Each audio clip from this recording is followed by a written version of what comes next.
Hayatta gerçekliğe dair algımızı kökten değiştiren, anlayışımızın dokusunu derinlemesine etkileyen anlar vardır. Benim hikayem de onlardan biri. Sıradan bir akşam olarak başlayan bu deneyim, zihnimi sonsuzluğa, ebediyete ve tüm şeylerin gerçek bağlantısına açan bir olaya dönüştü. Sadece bir ergendim, üvey babamın görev yaptığı küçük bir Alman kasabasında yaşıyordum. O disiplinli ama şefkatli bir adamdı ve askeri görevleri nedeniyle aramız bazen mesafeli olsa da hayatımıza her zaman bir istikrar duygusu katıyordu. Akşamları verandada benimle oturup sessizce dirayet ve sorumluluk üzerine hikayeler paylaşmasını hatırlıyorum. Bu anlar ilerleyen yıllarda derinden takdir edeceğim bir yapı ve düzen anlayışı kazandırmıştı. Kasaba sessizdi, günlerin alışıldık bir tekdüzelik içinde akıp gittiği huzurlu bir yerdi. O gece bir arkadaşımla dışarıdaydım, gençliğin getirdiği özgürlüğün tadını çıkarıyordum. Soğuk kış havası keskin ve berraktı. Yıldızlar gökyüzünde parlak bir şekilde ışıldıyordu. Karla kaplı bir tarladan geçerken farkında olmadan tehlikenin içine adım atıyorduk. Karın altında gizlenen incecik bir buz tabakasıyla örtülü bir dere vardı.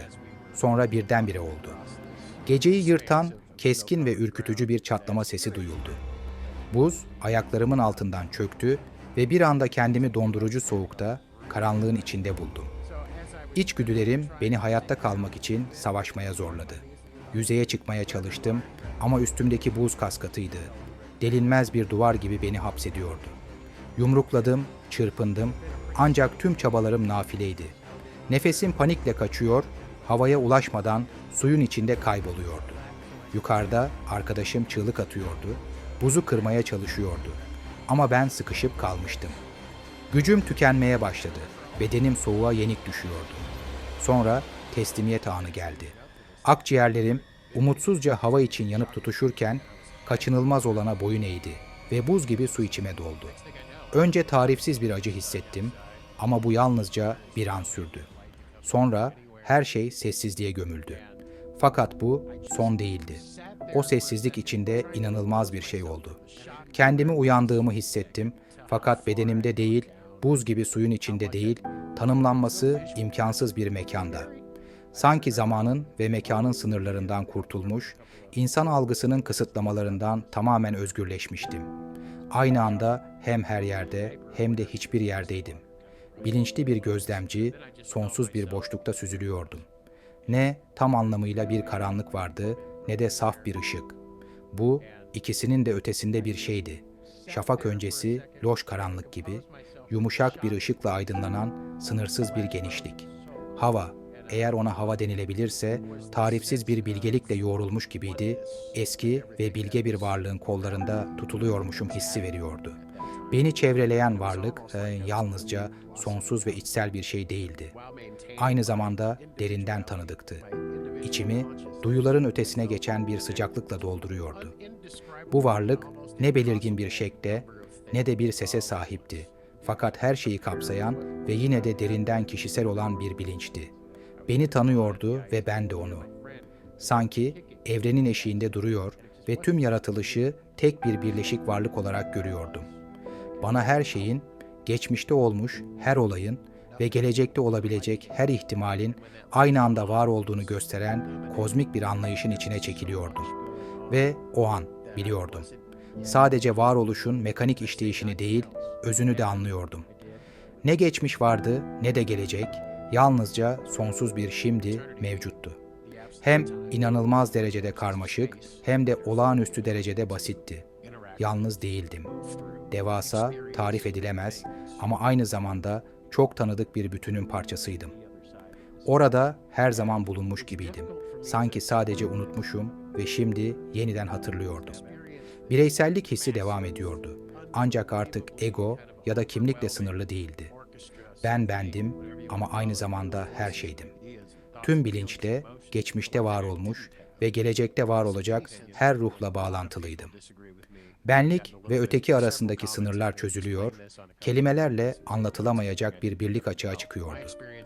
Bu birliğin içinde ezici bir varlık belirdi. Geleneksel anlamda ne bir figürdü ne de bir sesti. Fakat her şeyi bilen, derin ve sarsılmaz bir bilgelikti. Dil aracılığıyla değil, doğrudan anlayış yoluyla iletişim kuruyordu. Bu sevgi idi ama insanların tanımladığı sevginin ötesinde bir şeydi. Daha temel, daha mutlak bir gerçeklikti. Varoluşun ta kendisiydi. Bu sonsuz varlığın içinde huzurla süzülürken bilgi bir nehir gibi içime akıyordu. Parça parça verilmemişti. Tamamıyla eksiksiz ve anında anlaşılan bir haldeydi. Varoluşun nasıl bir fraktal gibi açıldığını gördüm. Sonsuz varyasyonlarla tekrarlanan desenler. En küçük anların bile büyük tasarım içinde önemli bir rol oynadığını kavradım. Her ruh, her deneyim, her olay birbirine bağlıydı ve kusursuz bir uyum içinde işliyordu. Kendimi daha da genişlerken hissettim, o muazzam bütünlükle birleşiyordum. Artık yalnızca bir parçadan ibaret değil, bütünün ta kendisiydim. Aynı anda her yerdeydim, her şeyi ve herkesi biliyordum.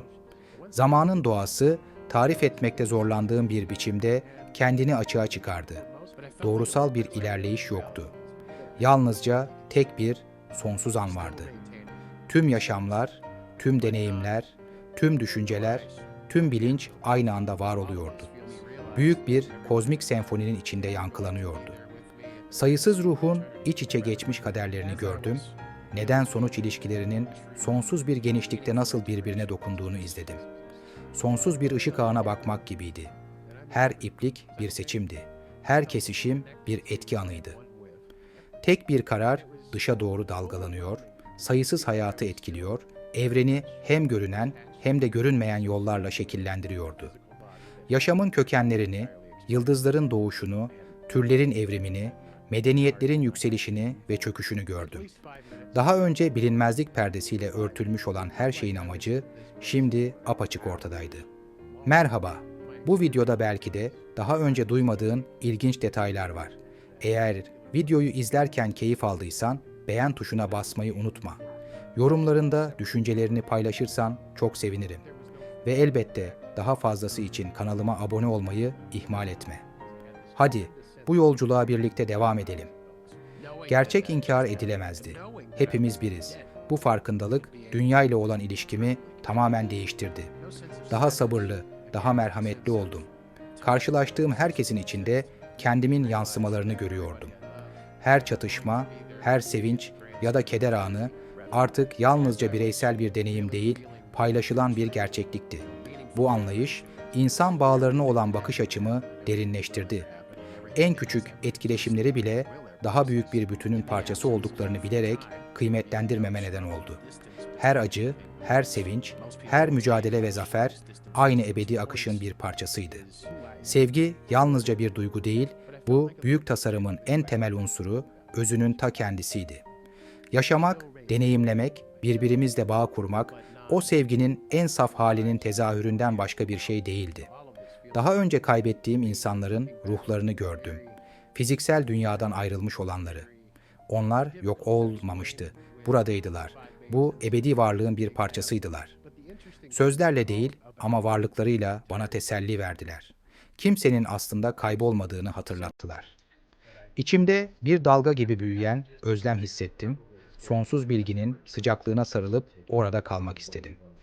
Ama bu özlemin altında hafif başlayan fakat sonra durdurulamaz hale gelen bir çekim vardı. Sanki görünmez, merhametli ama kararlı bir güç beni geri çağırıyordu. Ve sonra fark ettim, burada kalmamam gerekiyordu.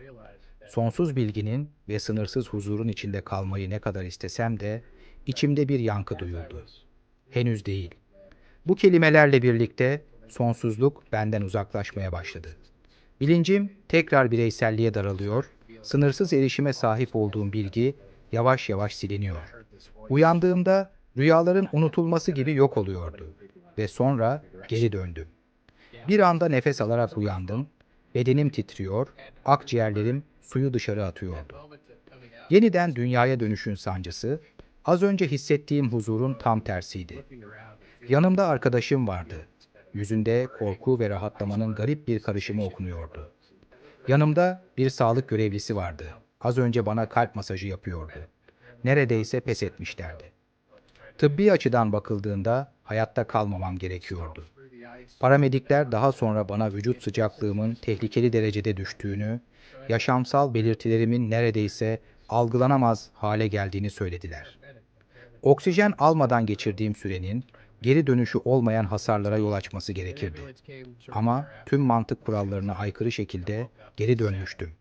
Sanki fiziksel dünyanın ötesinde bir şey devreye girmişti. Doktorlar şaşkındı. Ailem ise hem hayrete düşmüş hem de tarifsiz bir minnettarlık içindeydi. Bilincimin açık olması bir yana, kalıcı bir zarar görmemiş olmam bile tıbbi beklentilere meydan okuyordu. Ama ben geri dönmüştüm ve değişmiştim. Bu deneyim ölüm korkumu tamamen ortadan kaldırmıştı. Artık hiçbir şüphem yoktu. Varoluş fizikselin ötesinde de devam ediyordu. Bilinç bedene bağlı değildi. Ve bu bilgiyle birlikte bakış açımda derin bir değişim gerçekleşti. Yıllar içinde yaşadığım bu deneyimi tek başına bir olay olarak değil, hepimizin içinde taşıdığı bir hatırlatma olarak görmeye başladım. Biz yalnız değiliz. Biz ayrı değiliz. Özümüzde zamanın ve mekanın ötesine uzanan büyük, birbirine bağlı bir varoluşun parçasıyız. Fiziksel yaşamlarımız geçici gibi görünebilir. Ancak onlar sadece sonsuz bir sürekliliğin anlık yansımalarıdır. Hikayemi anlatıyorum, ikna etmek için değil, güven vermek için. Eğer bu deneyim, bilinmeze dair korku duyanlara biraz olsun huzur getirebiliyorsa, o zaman paylaşmak amacına ulaşmış demektir. Zaman içinde benim gibi benzer deneyimler yaşayan ya da sözlerimde teselli bulan insanlarla tanışma ayrıcalığını yaşadım. Onların hikayeleri, minnettarlıkları ve kendi yolculukları hepimizin daha büyük bir şeyin parçası olduğuna dair inancımı pekiştirdi. Paylaşma eylemi sadece başkalarına yardımcı olmakla kalmadı. Aynı zamanda kendi anlayışımı da derinleştirdi. Böylece hayatı yeni bir amaç ve netlikle kucaklamaya başladım. Biz yalnız değiliz. Bu yolculukta yalnız yürümüyoruz ve eninde sonunda hepimiz varoluşun sonsuz kollarına geri döneceğiz. Eğer bilinmezlikten korkuyorsanız, eğer ötesinde ne olduğunu merak ediyorsanız size söyleyebilirim. Korkacak hiçbir şey yok. Yolculuk burada sona ermiyor. Sadece dönüşüyor. Ve bir gün zamanı geldiğinde hepimiz yolumuzu bulup evimize döneceğiz. Merhaba. Bu videoda belki de daha önce duymadığın ilginç detaylar var. Eğer videoyu izlerken keyif aldıysan beğen tuşuna basmayı unutma. Yorumlarında düşüncelerini paylaşırsan çok sevinirim. Ve elbette daha fazlası için kanalıma abone olmayı ihmal etme. Bu nedenle YouTube üyelik programımızı tanıtıyoruz. Bir fincan kahveden daha düşük bir ücret karşılığında YouTube'da yayınlanmamış özel ve reklamsız bölümlere erişebilirsiniz. Konuklarla canlı soru cevap etkinliklerine katılabilir, bizimle ve diğer ÖYD deneyimleyenlerle doğrudan etkileşimde bulunabilir, canlı etkinliklere katılabilir ve en önemlisi kanalımızın bu önemli deneyimleri dünya çapında ortaya çıkarmaya yönelik sürekli çabalarını desteklemiş olursunuz. Hadi bu yolculuğa birlikte devam edelim.